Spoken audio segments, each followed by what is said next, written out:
it's a huge deal for me not to look at my phone during a show. I'm It finding is. out. It's a big deal. That's and, like, right now, the only other show I'll do that with is Terrace House because I you have to. Yeah. Yeah. I really want to watch that. There's a foreign language one. My Friend or something on HBO. It's supposed to be good. Winter is coming. Where are my dragons? In the Game of Thrones, you either win or you die. The things I do for love. A Lannister always pays his debts. Chaos is a ladder. Hodor. You into nothing, Jon Snow. We are the Rewatchers on the wall. Where is your God now? He's inside of you. He lives in you. He lives in me. Yeah, that was an Did odd... you think it that... was weird when the music came in and they just started singing. I was like, this is a totally different show. Season 2 is going some crazy places. Disney and bought I'm here HBO, and... and Lin-Manuel Miranda scored and wrote a Game of Thrones musical. It's a sing-along episodes. It's got the little bouncing ball at the bottom. This is the romantic exchange between Stannis and the Red Lady Melisandre. And I mean, I'm actually really excited to talk about this. Yeah, no, I'm excited. Because he's questioning, but we know we'll get to their relationship. I think it's important. Let's recognize our missing co-host this week also. Oh, right. Tyler McKinley is not here with us. Tyler this McKinley week. still vomiting. It's Vomiting. been 8 straight days. Oh my gosh, the poor guy. What is he, living in King's Landing? Huh? Oh yeah, he's not getting any food. He's been throwing tomatoes at the king whenever he gets the chance, but then he has to still go and eat whatever's on the street. Yeah. Worth it. To just one tomato. Worth it. One ripe tomato right in Joffrey's face. It's all worth it. But I'm here with you. My name is Mitchell Marshall with Tyler Harris. This is like old times. We hosted another podcast with just the two of us. We did, and we were watching a much worse show. I won't say worse, a much different show. I think we could do a whole episode on the parallels between Kristen and the Lannisters. We're talking about Laguna Beach. She's if you want that blonde podcast, it and exists. Mean. Yes. That's pretty much all. She basically is that a defines Lannister. them. Yeah, absolutely. Okay, because I'm already super ready to delve into Blackwater, why don't you summarize episodes 9 and 10 of Season 2, Game of Thrones, Ready, Set, Go. Sorry, I had to swallow immediately when you told me. It freaked me out. Okay, As per here we usual. go. On the last 2 episodes of Game of Thrones, Stannis' fleet has arrived. Tyrion and Shae, stop! My heart! Seriously, stop! Pycelle gives Cersei Nightshade, but for who? Bronn and the Hound measure dicks, but are stopped by the city bells. Varys tells Tyrion he's the only one who can stop Stannis. Bronn and Tyrion say goodbye. Shae and Tyrion sort of say goodbye. Sansa and Tyrion share a moment. Sansa kisses Joffrey's sword and brags about Robb. Tyrion and Joffrey on the wall. Davos is uneasy. Cersei is holed up with all the women and children. Wildfire! Stannis still storms the beach. Cersei is getting drunk and tells Sansa about the horrors of war. The Hound leads the men into battle. Fight. Lancel is hit with an arrow and retreats. Cersei begins to interrogate Shae, but is interrupted by Lancel and then tells him to bring Joff to his chambers. The Hound really hates fire and abandons his job. Fuck the Kingsguard, fuck the city, fuck the king. Joffrey leaves the wall. Tyrion rallies the troops and leads them into battle. Sansa tries to calm the women with hymns. Tyrion's plan works. Then Podrick saves his life. The Hound is in Sansa's room and offers to take her with him north. Cersei tells Tommen a story in the throne room. The Nightshade was for Tommen. Before she can poison him, Tywin and the Tyrells come through the door, and the National performed the happiest song they've ever performed. Tyrion is injured, no longer hand to the king. Joff honors Tywin, gives Littlefinger Harrenhal. Marjorie Tyrell asks to be married to Joffrey, which is weird.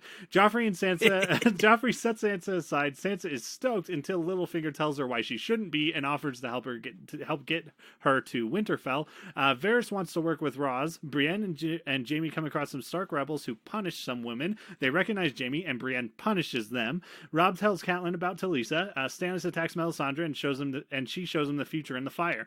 Theon is surrounded. Luwin tells him to flee north and take the Black. Cersei was behind the plot to kill Tyrion in the battlefield. Shae visits Tyrion and tries to get him to go home with her. But he loves the game too much. Robb and Talisa get secret married. Dany goes to the lighthouse of the Undying and disappears inside. Jaqen finds Arya and friends, gives Arya a coin to help her find him, and changes his fucking face. Bran and friends find a very injured Maester Luwin, who tells them to find Jon. Then when they are alone, asks Oster to kill him. Dany finds the circular room. Now she's in the snow. Now she's in the tent with Khal Drogo and Rhaego. They share a moment, but she has to leave. She finds the dragons in chains. Piet Pri puts her in chains and tells her that magic is somehow tied to the dragons, and she has to. And she tells the dragons to burn him up real good. Half Hand attacks John again. The wildlings give them swords to fight. John kills Corn Half Hand. Danny finds Doria in bed with Zorro. They steal the key to the safe, which is empty, and lock diarrhea. I don't know. And Zorro inside. The Watch is hunting for shit when they hear 3 horn blasts, and Sam sees the White Walkers. Swag. And curtain on season 2. Woo! It's a good one. Okay, Yeah. let's start. Let's start in King's Landing. I think we'll start with Blackwater. There are a lot of just juicy character moments. Yeah. I actually want to start with the battle. I wasn't really just okay. We've talked a lot about war, but there has not actually been a ton of sword fighting, a ton of violence. We have not seen a battle yet. Yeah. What did you think of Blackwater in general as production? And as far as, like you said, fighting. There is just a few moments of just sword fighting. Did that come off as like a disappointment when so much of the people in rooms talking was building to it? Or what did you think? No, I mean, the Blackwater stuff, the wildfire moment is cool and awesome. Yeah. And the build up to that is really good. And I think that they do a good job of keeping you enough in the shadows that you know shit's gonna go down, but you don't know exactly how. And like Varys is really building up Tyrion before the fight. He's like, you're literally the only person who can stop Stannis in King's Landing, basically, which is like pretty not a thing you'd expect to hear. Starting out season 2, it's just not something that I didn't think he was going to be the key to building that. Yeah. But I will say that moment is really cool. The fighting is cool. I mean, watching fights is always cool. It's not as fun to me as all the character stuff in Game of Thrones, which I think it's needed, telling of this show. Yeah. I feel like there are a lot of other shows that have to lean on the action sequences and stuff.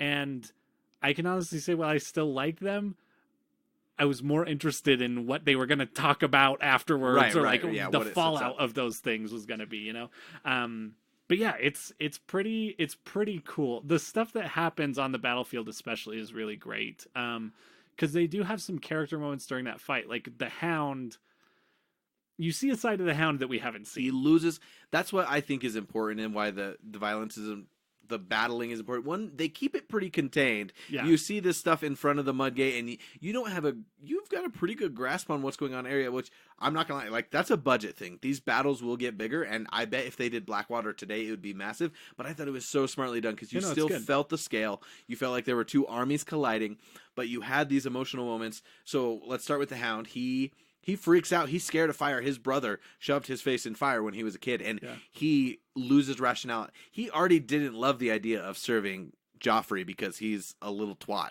and he had to rescue Sansa, who he's then tries to rescue again, and we'll get to that when we talk about Sansa. But you see him fight, and he says, "If you die with a clean sword, I'll rape your corpse," which is just like, who says that? He does. Yeah, Mr. Clegane. Good military leaders. Yeah. Take it like you die with oh boy. I don't know. But I haven't been in the army. It's I don't know. fun to watch him fight a little bit. It's good, but I think the real not just the hero, but the most interesting character to watch go through this is Tyrion. Oh, yeah. Like by miles, he gets his face cut, which by the way in the books he gets his whole nose cut off, but they're like, yeah, we're not going to pay to CGI that nose every single episode. This guy's still got some episodes in him, so he gives a rousing speech. He's actually out there fighting. Yeah. He gets his life saved by, some have called my doppelganger, Podrick Payne. I could totally see that. I could totally see that. At first I was a little insulted, but then you find out some things, you're like, all right, Podrick's pretty dope.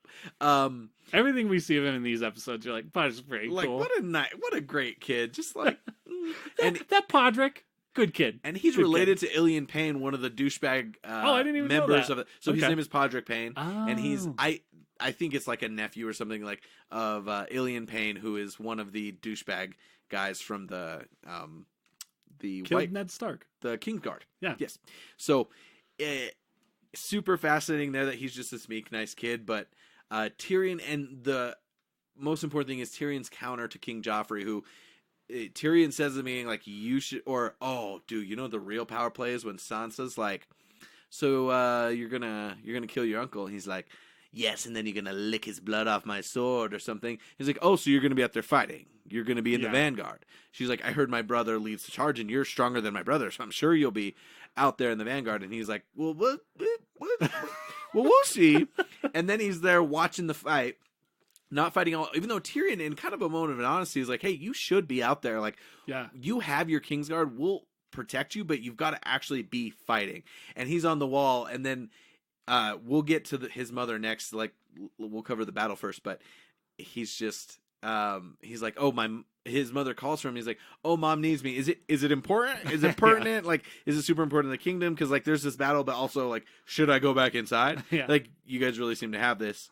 And I think that just sets up for what Tyrion actually does. So what was your take on Tyrion's, like, how he grows and shows throughout this battle? Yeah, no, he's great, and he it's really cool to watch this because Tyrion is the person we followed that has like prepared most explicitly for this battle, as far as like the stuff with the wildfire, which goes exactly as they planned. It could not have gone better. Explosion, and by the way, we should say our homie gets blasted into the water, and his son dies. Davos, yeah, that's right. The king, by the way, is not part of the initial blast, and he hits this point where he's like, I know a lot of people are going to die, but they come in, and because once their ships get that initial blow, they still come in, and it's time for hand-to-hand combat. Yeah. But yeah, that is a really cool moment, and he kind of keeps his cool through all of that. And then when it actually turns into a battle, you see, I mean, he's out of his element again, like almost immediately. And especially when they're storming the beach, like the houndsmen get beaten back, they retreat, and then Lancel comes and gets Joffrey, and so Tyrion he's the dude out there. He's at this point the hand of the king, the only Lannister out there. He's got this fancy armor. It's go time. Yeah, and he has this awesome speech, which is very good. Peter Dinklage delivers those speeches. Like, we've seen it a couple times. Like, he does it with the hill tribes as well, when he like is psyching them up right before he gets knocked out before that battle. But like that speech feels more like him doing theater. Like it's like Tyrion kind of being like, I know exactly what to say. I know, but this speech really does feel like this moment of him like taking the reins. Someone has to do it. And my favorite line from that is just the closing line. He says, "There are brave men knocking at our door. Let's go kill them." And everyone just loses their minds. And then he still uses tactics to his advantage, which is his greatest strength, and sneaks around, below the wall out to behind the army, and they handle that contingent of Stannis's men pretty easily. Everyone's chanting half man, half man, half man, half man, and then another huge wave of dudes comes in to attack. But yeah, it's all super cool. It's really cool to see. Tyrion, I think, is a character kind of like what we saw with Daenerys in season 1, who was like out of his element a lot.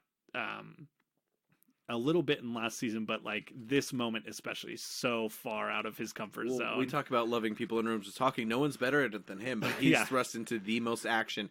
But he ends up being the adapting in the best way possible. Yeah. So I really love that stuff. And then obviously, I mean, the guy, I don't know who that guy is. I don't remember his name. Who tries to kill him? Yeah. That Joffrey basically left behind. He's like, be king in my stead while I go hide. Yeah. But he tries to kill him, and then Podrick stabs him through the back of his head. Podrick killing it's really good. Well, and he's like ready to kill Tyrion. Clearly, this is a great way to get Tyrion out of the way, because no one will ever know. And Podrick coming up clutch. Yeah. Squires, man. I need to get me one of those. Yeah, I mean, someone to help me put on my armor. I think they're just called hype men nowadays, but still, this is useful. I could use both. But yeah, so that is really great. Another really small moment, we kind of talked about the Hound. The Hound is also about to get killed by this flaming guy who's coming at him with his sword, who was then shot at the last second. And we see that Bronn has shot this guy, and they kind of have this little moment where Bronn gives him the cool guy wink of like, well, and you're they a had dick, the but I got you. in the bar where Bronn is like having fun drinking. He's got this naked girl with him, and the dog comes in. It's just, and they're both talking about how really in the end what they like killing. Yeah. And that's what they have in common, but they really dislike each other in the way they go about things so differently. And then the war horn sounds. So that dynamic and the way it comes back full circle with Bronn being like, like we're on the same page. Yeah. It's super fun. Bronn is kind of the guy who's like, he could be beating the shit out of you one minute and then like he's your best friend the next minute. I feel like he really is. He would have played hockey if he was alive today. And he's also he's got the nose for it. Oh. He is also the one who lights the wildfire. He's the one who it's being leaked into the water, and he lets it go. So Bronn, who later in these episodes will lose his position as head of the city guard, the city watch, which I don't think he really minds. Yeah, I mean, he probably isn't the most qualified candidate anyways. Like, oh, good, I don't have to pretend to care. Right, okay. I mean, he's like, I can still not wear the gold cloak? Good. Oh, good. Yeah, I didn't look good in non-gold. But yeah, so that stuff is all really great. Kind of the other stuff that's going on. I mean, Cersei is holed up with all the women and children. Right. With Sansa and Shay are also in that room. And Cersei is getting progressively more drunk while she's in the room. And progressively a little bit more honest. Yeah. She pretty much says, I know my son's a piece of shit. Right. And we kind of got a little bit of that earlier. I think we forgot to mention this last episode, but one of my favorite lines is like, she's talking to, because she finds out that Sansa has become a woman. She's got her moon's blood. Gotten that. Her flower is blooming, and she talks to her about Joffrey, and basically tells her like, yeah, Joffrey's not gonna really treat you well at all. And she talks about how like the king didn't care for me. He would roll into bed drunk and do what he needed to do. But she's like, she pretty much says, you will not love Joffrey, but you will love the children that he might give you. Yeah. Well, and she says like, the more people you love, the weaker you are. So you should love your children. That's what she says. And then Sansa's like, well, but shouldn't I love Joffrey? She's like, you can try. You sweet, innocent woman, you can try. Because I do, but it takes a lot of effort. Yeah. And we did not talk about her moon's blood last time, but Shay tries to help her hide it, and it gets found out pretty quickly, and it gets to and that is the point where now they can plan a wedding. Like, they were waiting for her to be able to bloom. And of course, later in this, we will see that she's going to get supplanted as the betrothed to Joffrey, but the fear that she's in right now, and the way that the queen is getting drunker and drunker, and just talking about, she's pretty much anticipating, like, we're probably going to lose, and if we lose, they're going to come in here and rape us all. And Ilan Payne is here to basically make sure that won't happen. And the way he's going to do that is by killing all of us before that can happen. It's like, oh, okay. Ilan Payne's just like, sure. Yeah, he's... What a gross dude. Yeah. Oh, and she also has essence of nightshade. She's ready to kill her son, too. Right, yeah. And, it is which is kind of revealed that's what that was for, because we knew that she just gets it from Master Pycelle. Yeah, we have a little discussion with Master Pycelle, and we don't really get the explanation. Then she's sitting on the Iron Throne, which is so cool. Yeah. At the end, and she's just like desperately talking to her son, and waiting, and then the knock comes at the door, and we see what's the Tywin? The Knight of Flowers. Loras Tyrell. Loras comes in, whips off his helmet, and then Tywin comes in. We win. I don't know. I didn't put two and two together right away, but they have made this deal because they are now free agents with the death of Renly Baratheon, and they have a ton of money and supplies there connected to a very fruitful part of the region. And they're like, "All right, we got your back now." And Tywin came back and just swept in, because you don't really realize how they win until that point. Yeah, it is such a moment of tension. At this point, I just remember thinking, her son's gonna die right now, but thank goodness we're getting rid of Cersei. Even though she really is a fun, terrible character. And this time, we see her desperation and her drunkenness and her honesty. And I don't know if it's another dimension, as it's just a little bit more depth to that terrible person. And what makes her... Like, you see the warped sense of obligation that the Lannisters have. Yeah. Well, and I think we touched on this a little bit in the last set of episodes, talking about how they all have daddy issues. Yeah. But it really is, like... It becomes more and more apparent, like, this is Tywin's fault. Like they are all this way because of the way Tywin raised them. And Joffrey is the way. Well, I don't know. Joffrey to some extent is just a psychopath that I think is beyond any interference, because you do get the sense that both Myrcella and Tommen are actually pretty dope kids, right? Tyrion likes them, so that's enough for me, I guess. He's got the seal of approval. Yeah, but you see those hints of like Cersei's just a lost little girl too. You know what I mean? Like when it comes down to it, like I think all the Lannisters have the same problems. And they all, I think they all kind of think as the other ones is doing better than them in some way. Like, you can sense that Cersei is very intimidated by Tyrion because he is so smart. And that's why when she thinks that she has gotten one over on him she's so smug. with Roz, she's so stoked on it. And, so it's really interesting. I do think that those characters get, like in the first season, I was like, these are just bad people. I just don't like them. They're incestuous. They're doing bad stuff. Killing kids. But like everything about this now, like I'm way more on their sides. I'm really interested to see where they go, because you get the sense that Cersei is at some point either going to completely break or is going to change in a big way.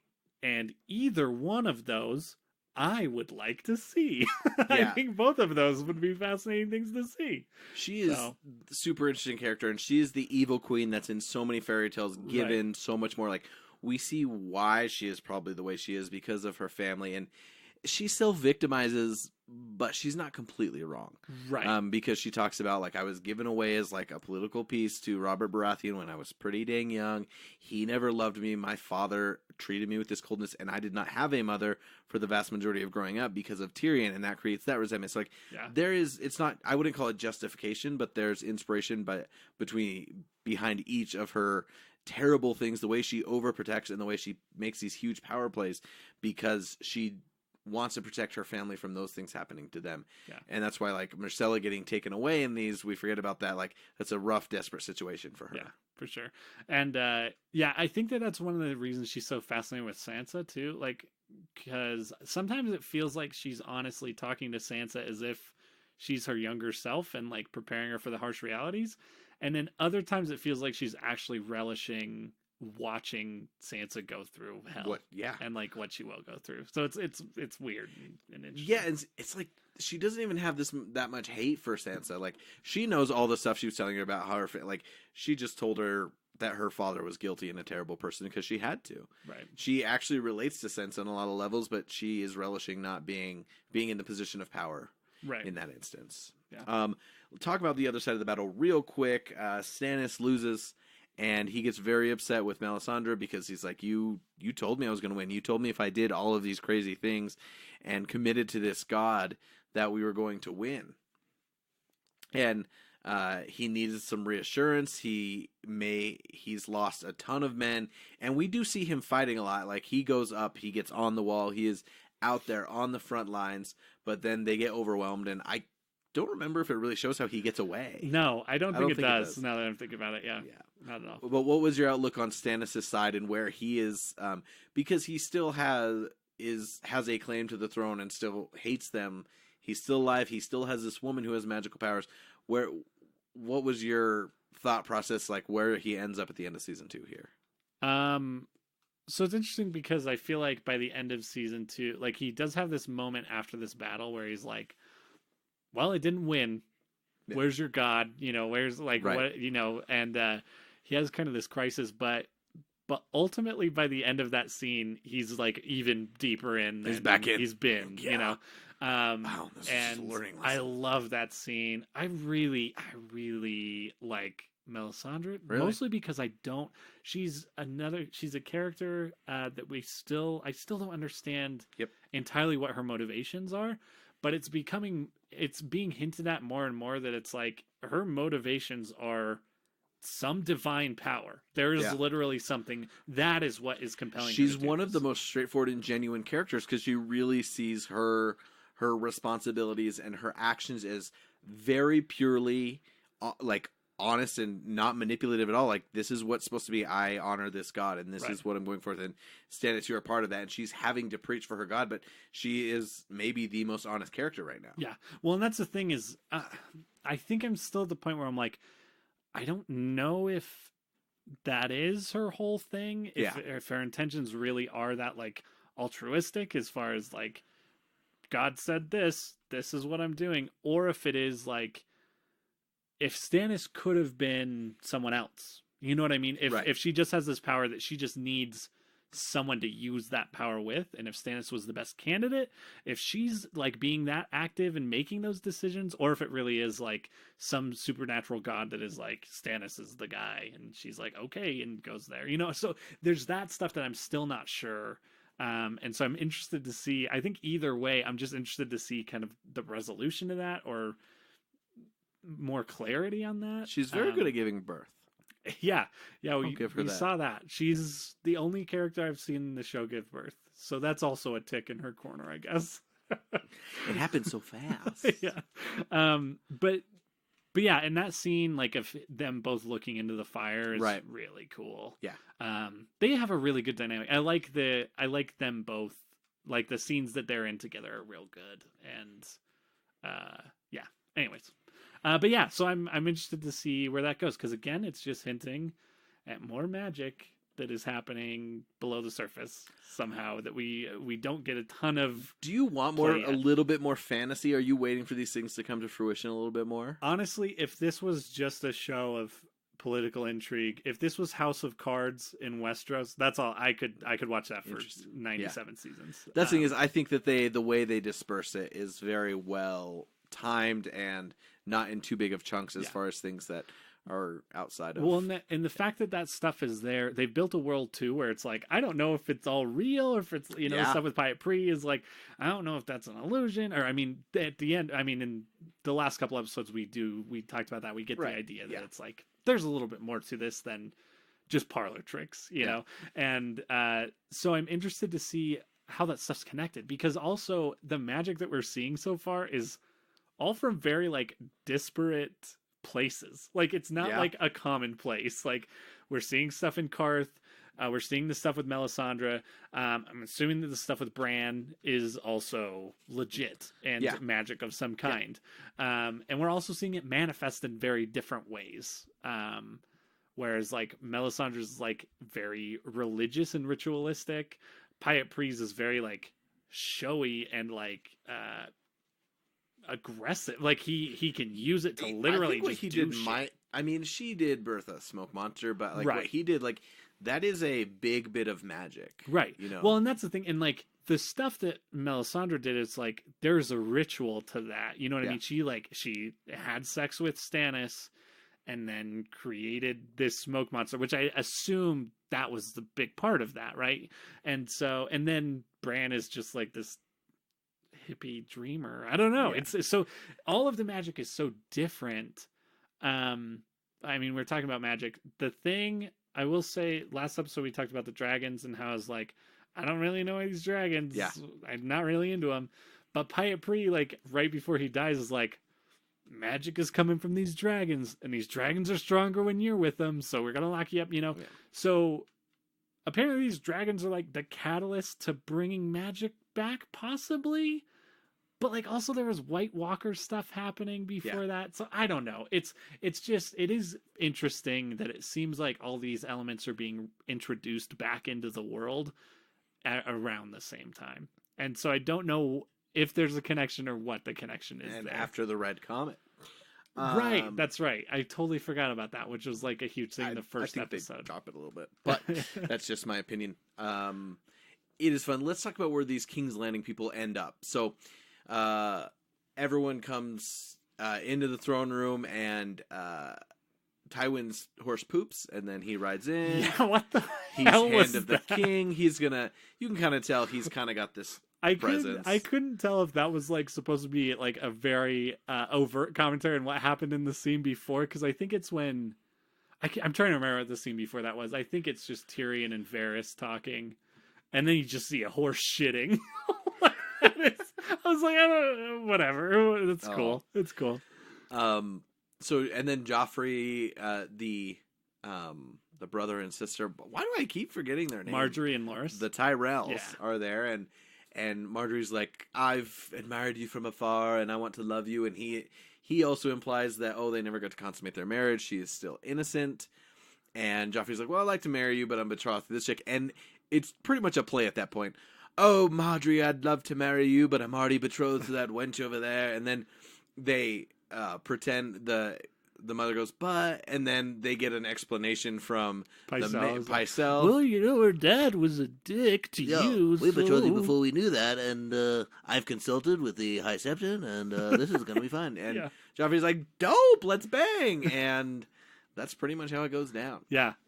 Yeah, and so they're betrothed now.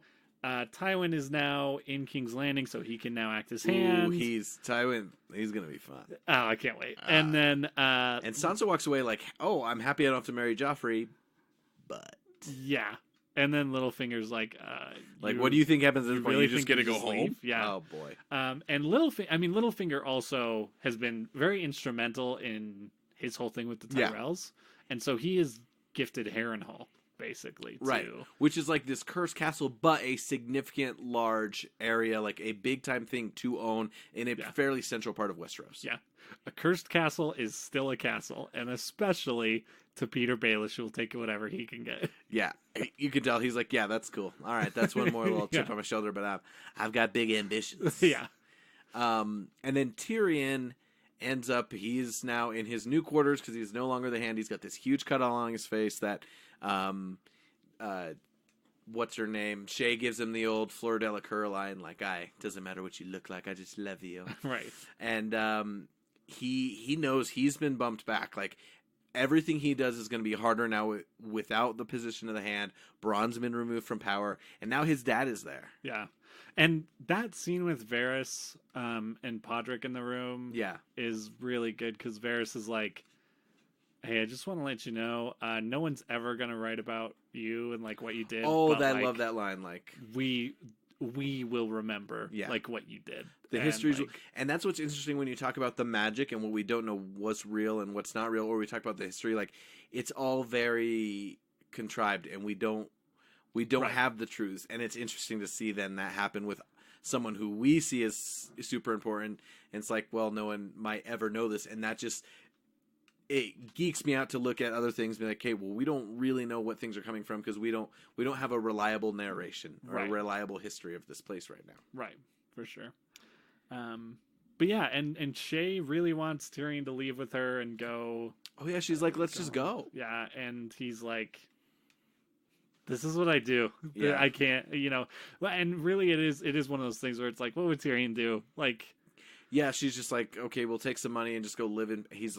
That's not fulfilling for him. He's like, well, just go to Essos and hang. Yeah. Like, what is that? He has so much more he knows he's capable of to prove. And interesting, we see, like, now more bad things could happen to him. And we see the same thing with Sansa, because the Hound, like, is very scary and rapey. And I totally get why she doesn't go. But she had the opportunity that someone was like, hey, I'll get you out of King's Landing. And she says no. And she also says no to Littlefinger in a way, because he's like, I'll get you out of King's Landing. And she's like, well, this is my home now. And it's like, no. Which she's kind of still towing the company line, especially after he kind of informs her that, hey, there's not much more for you here. She's like, well, I've got to lay low and figure it out. But she senses mistrust in Littlefinger, which might be her best decision Which to is date. probably true, yeah. You're right. Because Littlefinger is a douche tool. Yeah. With a little finger. Little fingers. Let's knock out a couple wins. Arya does not get a lot of play in these. She is now left. She's on the road with Gendry and Hot Pie, and she meets Jaqen, who... This is probably my favorite scene in the show so far. Yeah. It's so good. Talk to me about Jaqen. I love that guy, and I really hope that means that Arya is gonna not only, like, I'm like, okay, Arya's gonna be a freaking awesome soldier. I really want Arya to become a crazy Bravo super spy. Like, that's what I want. Yeah. Like, I like more than anything. I was like, just go with him, go with Jaqen, like, and then come back and do your shit. Yeah, where do you think Arya's headed? Is she just gonna go find family at this point? I really don't know. Yeah. I don't know what she's gonna do. But I totally get why this little girl who's already being thrust position of position isn't just like, I'm gonna go with you. But she gets this coin. She's told, hey, you can but the take this kid to in me that like Bravos. loves Harry Potter Oh, yeah. wants to be like, go, all right, go be to part go of to this, spy yeah. school, learn how to change your face, and come Oh back. yeah, this is the face change of Jack and Hagar, which Yeah, is again a it's little so subtle good. piece of magic Yeah, that it comes is. out of nowhere. And he tells her like, go to Bravos. You can say Valar Morghulis. Mm-hmm. To anyone, and you can tell that Arya is being like, she's had a hint at this bigger thing, and now we have no idea where she's going to go. But it was a super interesting season of growth. She didn't get to do a ton, but she was around an interesting person. She knew what was going on, and now she's got to put those skills to the test. And Jaqen was this great little quick mentor almost to run through her life. And that's kind of I think that's the theme of Arya at this point, is like spending a small amount of time with like hugely influential people. Yeah. Because I think that's like Jon Snow is kind of that to Arya. Yeah. You know, kind of pre the show. We don't see a lot of that, but you very clearly get the idea instantly know they have how that close they are. relationship. Then there's a couple things with their dad. And then obviously Syrio Forel. Now Jack and Hagar and Tywin Lannister, I think. Yeah, no, that's to very an important. extent, Yeah. for sure. So I'm interested to see. She does seem to like interact with these huge people for a short amount of time and then is gone. And I honestly I have no idea what's next for Arya. She's I don't know. racking up life experience. Yeah. I'm trying to think if anyone else kind of has a pretty quick ending here. Robb. All he really does in these is decide to do it kind of comes off as like an Attack of the Clones secret wedding, but it's clear that like people kind of know what's going on, and he marries Talisa, who he and his mother's like, this is a bad idea, don't do it, don't be stupid, which is interesting because of all things she would know honor, because she was very pissed that Jon Snow exists because of Ed, so right. But she knows like, you do not want to cross the phrase. This is a stupid idea, but he is not really in the mood to listen to his mother, who just let the Kingslayer go. Yeah, which I totally understand. I've been a huge supporter of Catelyn through this thing. I'm still not entirely sure that's a good idea at all. The bottom line of thinking, if I get my daughters back for him, it's worth it no matter what happens. I get that as a mother. I'm a mother. She's a mother. I relate to her on this. But it just seems like, okay, letting her go with just him and Brienne, it seems short-sighted. It's not a direct trade. It's not like you're meeting and getting 2 daughters for Kingslayer. You're sending him a very long way with one person. But their dynamic right away, their bickering is so fun. And, I'm still grateful to Catelyn for making that possibly very dumb decision to give me the chance to watch those two characters interact solely with each other over long stretches of road. And they get going, and they run into some people who got hung, and some guys walk down the road and pretty quickly realize that he's the Kingslayer, and then she very dopely takes out all 3 of them, no problem, and he's come down to, oh snap, she's pretty good. Yeah, not only like we've seen her fight, and she's like a very efficient and good fighter. Right.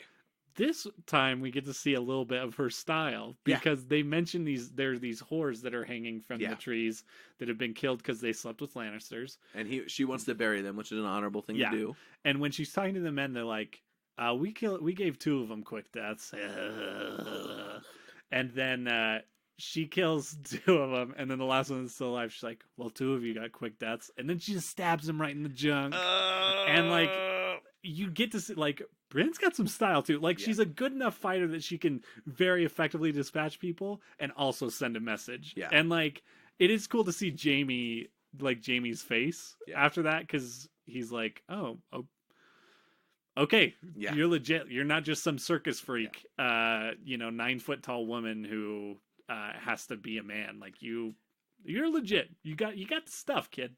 And he's already trying to get under her skin. He's got this annoying thing that we've already seen him do a few times in conversation. He will say whatever. He will press your hot buttons. And he kind of talks like, oh, you're pretty ugly. Did anyone ever want to have sex with you? Or what do you think about men? Are you a virgin? He's just messing with her. Yeah. But it's a good dynamic. Yeah, It's I'm super excited interesting. I'm excited to see where that goes, and where that storyline goes, because I'm interested to see how that resolves itself. Because I think it's gonna be bad again. I don't know. We'll see. I think after season 1, 2, you're like, nothing so far has gone the way you want or expect it to go. Right. And so now this is the first time the show's really set you up with expectations, and we'll talk about where everyone's headed and what we're excited to see. But we're like, I'm going to think about where this could go wrong before I think about where this could go right. Right. Like, normally you'd look at Arya and you'd think, okay, she goes, she finds Rob, she she goes to the wall and hangs it. Like, she's going to go find someone she loves and just be with them. But like, things can't be that simple in this world. Right. And it's way fun to watch because everywhere they do go, like, makes complete sense. Right. For sure. I guess the other one we can touch on real quick is Jon Snow. His thing. He was captured by the wildlings. Half-Hand was hinting that he has some plan. In the episodes before this, he tells him, "You'll do what you need to do," which is a very cryptic thing to say.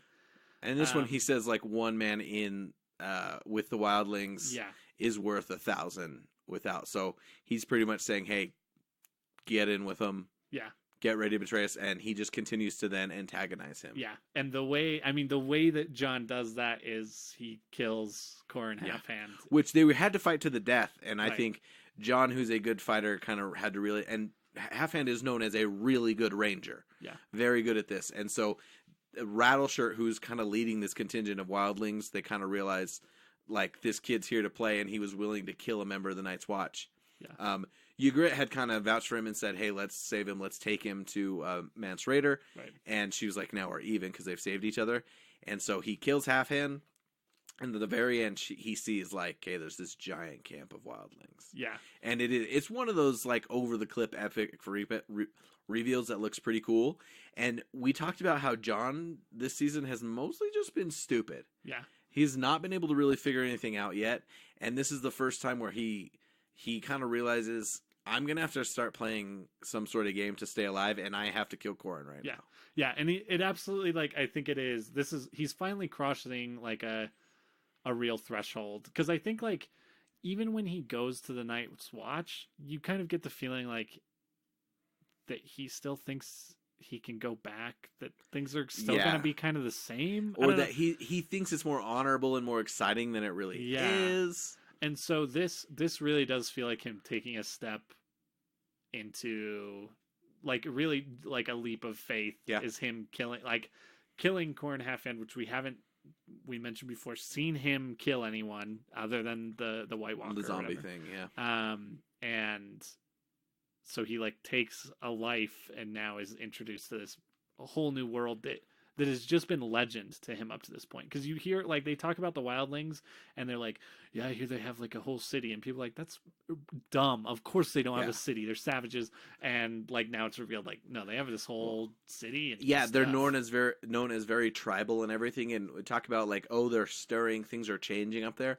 People, especially south of the Neck, which I don't think anyone needs geography, but you kind of have the Neck, and then the south above that's the north, except for the east and west. You have some other important areas, but below that, especially, people really don't have this sense of anything. The wall is just this old ancient thing where now criminals go to defend it, but what happens above there is savagery and is not important. It's very dismissed. And even John, who probably had a lot more knowledge of that Winterfell, man, he is starting to get a lesson, from a girl he may or may not, be a little excited about. Right. Yeah. But and he's now in a world where it's like when we kind of met the Hill tribes. Like, these people play by a different set of rules. Yeah. And he's going to have to learn it real quick. Yeah. Yeah. So that's interesting. That's kind of where he's left for this season. That's the last we see of him. We should talk about Bran and Theon probably real quick. Bran and Theon. So Theon is surrounded by Stark men in this little farm. That these are we have heard this hinted at. It is the bastard of, man, it is leaving me right now, but of an important northern lord who's like, "Hey, my bastard's up there. He's got like 500 men. He can go take Winterfell back and get your sons." And Rob eventually does tell him to do that, and so it's 20 men, and Theon gives a nice speech of his own. Yeah, he does. And right afterwards, his boy just knocks him over the head. It's like, he finally shut up. Let's go home. Yeah, which is the kind of ultimatum that Robb Stark extends, is like, listen, just you guys can all go home if you want. Just leave Theon. And the Maester tells him, hey, run. Yeah. Go to the wall. And Theon's like, no, I'm going to hold this with 20 men against 500. And his men are just like, that's not what they do. We talked about that last episode. And Theon just has this delusion of grandeur. Yeah. And so he's knocked out, and Maester Luwin kind of runs in. Like, he's like, what are you doing to the guy? And the guy stabs him with a spear. It's real sad. Oh, man. We hardly knew ye. Yeah. And so then they basically all leave. And Asha and Bran and Rickon and who've been hiding down in the crypts. Yeah. They come up and they've left this place burnt. Yeah. We see Winterfell up in flames. Yeah. Bummer. Sad Such day. a nice place. But then there's this, they find Maester Luwin up against the tree, kind of bleeding out. Oh, the heart tree. And have a really touching scene. This was the scene that really solidified Asha for me, is like how cool she is. Yeah. Like, I'm pretty sure, like, my note, this is like one of those scenes I forgot to write in, and I just wrote Asha, and then just, fuck, man. She's, I didn't know what else to say. She's just so good. And yeah, Luwin tells them to go find Jon, and then Asha stays behind and basically finishes off Maester Luwin. He's like, a better way to go. She's like, I can get you medicine. He's like, nah, just get it. Just do it. Just get me out of this. Yeah. Touching. So yeah, and that setup, I'm so excited to see what happens with them, just because I like it's a fun that group dynamic. Yeah. And then again, we don't really know what they're going to do, because they're going to get to the wall, and I don't. How many people are at the wall still? It's going to be like there a is really still skeleton like a contingent crew, of though, yeah, right? but I mean the important thing is John's not there, John's not. and they really just don't have a place in the world right now. Yeah, for sure. But yeah, so that happens. I think those are the main things before we get to Daenerys, right? Yeah, because hers is kind of the big stuff happens. She catches some betrayals. She finds out her handmaiden, who taught her how to do the dirty, is doing the dirty with Zaro, who said he had wanted to marry her. And she finds out that they have her dragons at this pyramid, and she's ready to go full bore.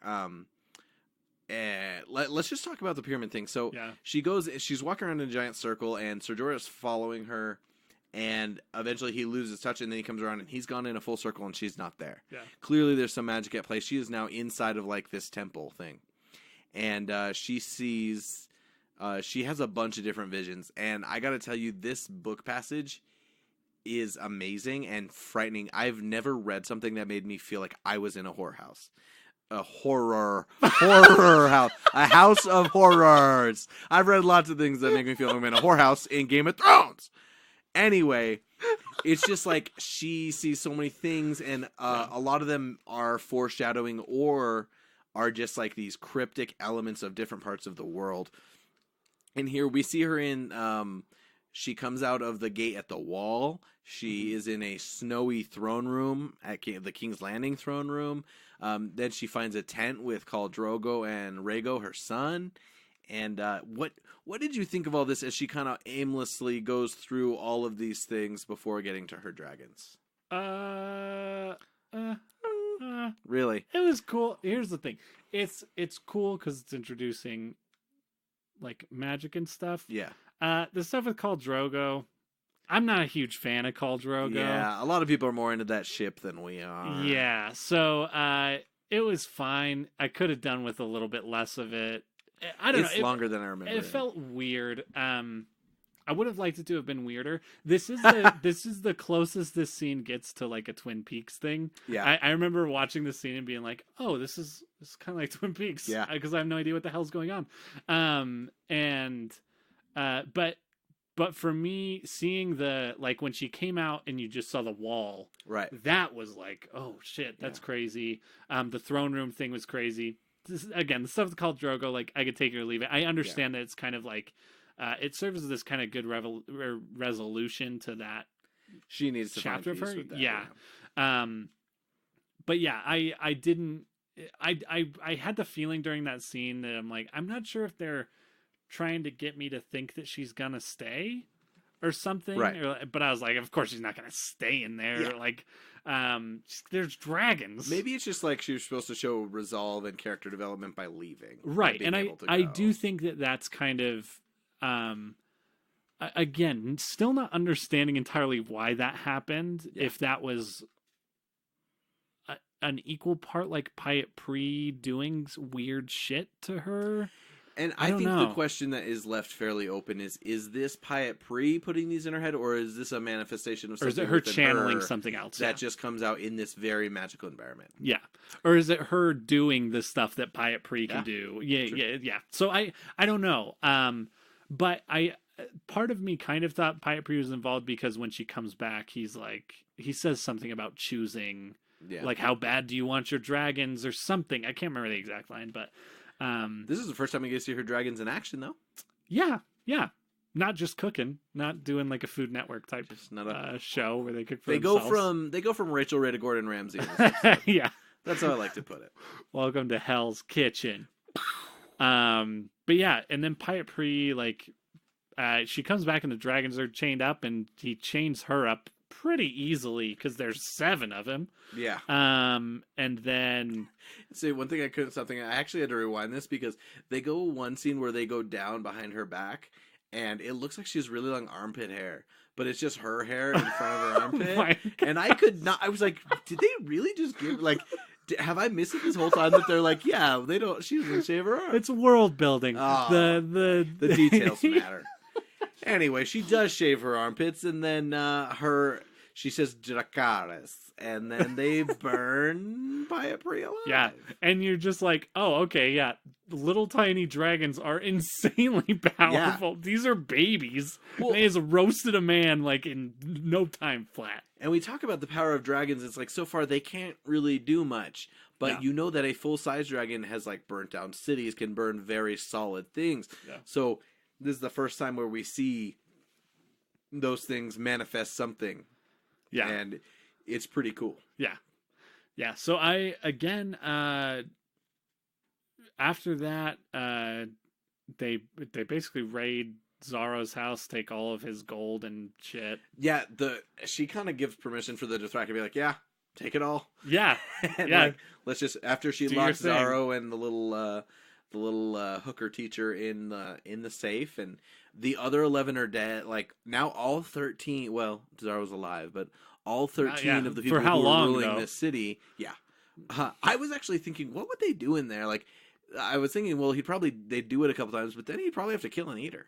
Well, I was saying that too, but then I was like, I think they'd suffocate first. I don't know. Maybe maybe it's not that makes sense. airtight. Yeah, but you I was don't like, want to maybe, I use don't too know. much of the oxygen. Yeah, So yeah, before starving, he may not have to eat her because they might suffocate before he starts Yeah. to starve. He's pretty fat though. He might starve pretty fast. yeah, it's true. It's true. So any outside of what happens in a safe, but yeah, she kind of takes things and she's just like, okay, we've got some extra money now. Yeah. What's next? Like it does seem Ser Jorah is kind of worried because she has this new anger and this new.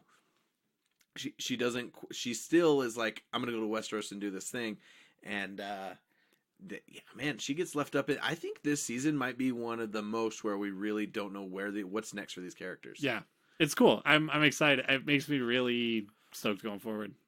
Did we miss anyone?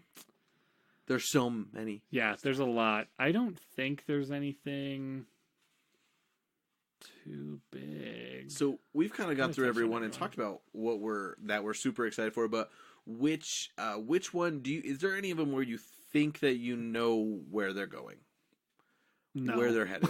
Wow. Not really. Yeah. I mean, well, I'll tell you, I bet Sansa is still going to be at King's Landing next season.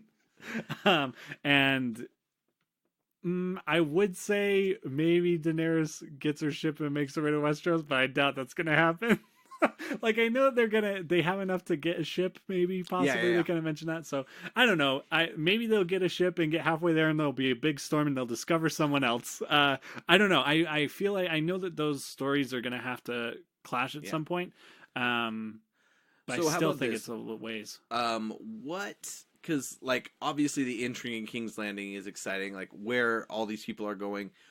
So I want to, what character are you most excited to see them as a character move forward? Mm-hmm. And then which storyline, where do you want to spend your time?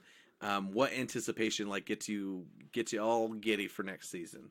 So Arya is probably the most interesting to me as Okay. far as like what is going to happen with her. Yeah. Because I really don't know.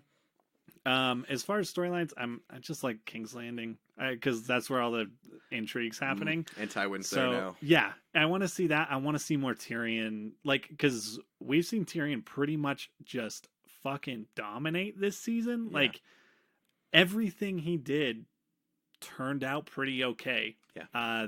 But now he's kind of done everything right, and it's not going to matter. The degree of difficulty is about to raise. Yeah, and so I'm interested to see him in more desperate situations and kind of see how he copes with that.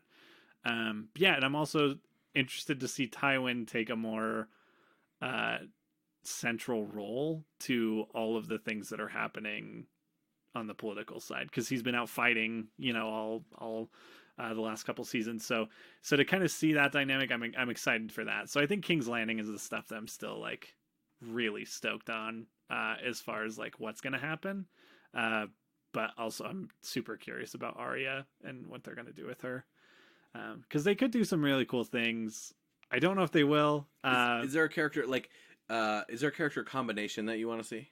Oh man, I mean Brienne and Jaime. Yeah, we just got a little nibble of that, Mm-hmm. so I'm excited to see that.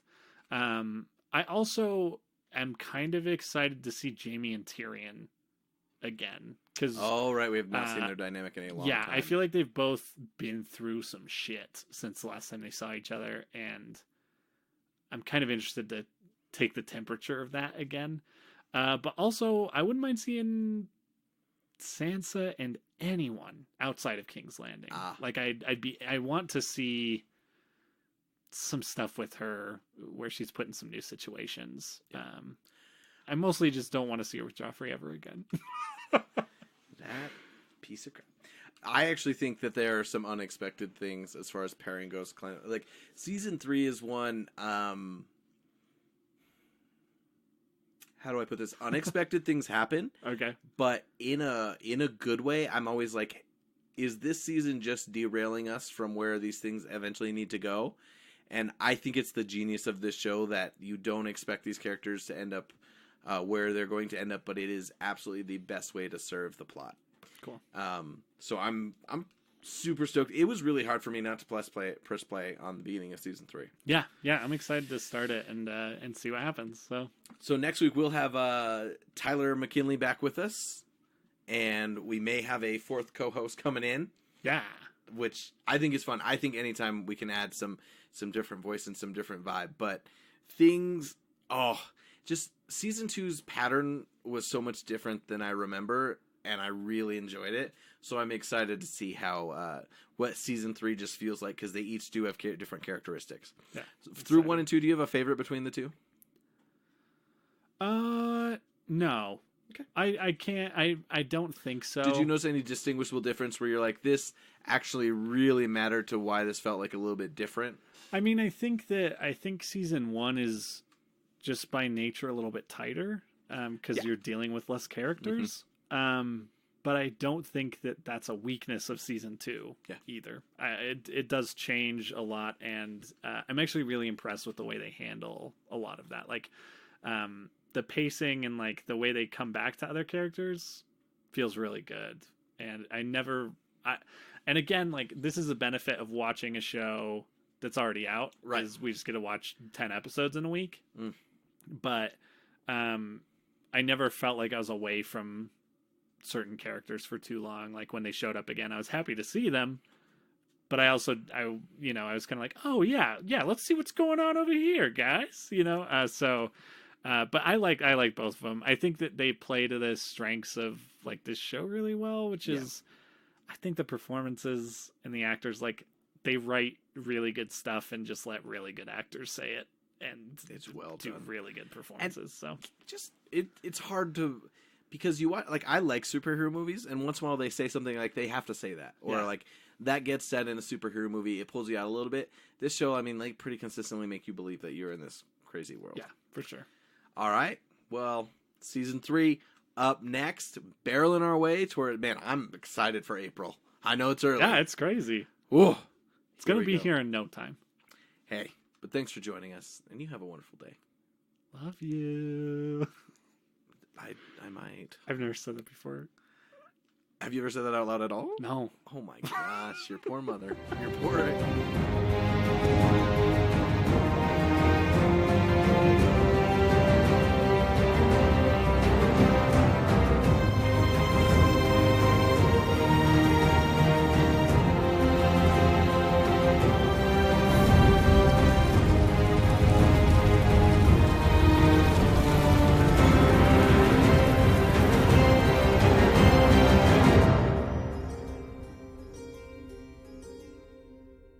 I've never read something that made me feel like I was in a whorehouse.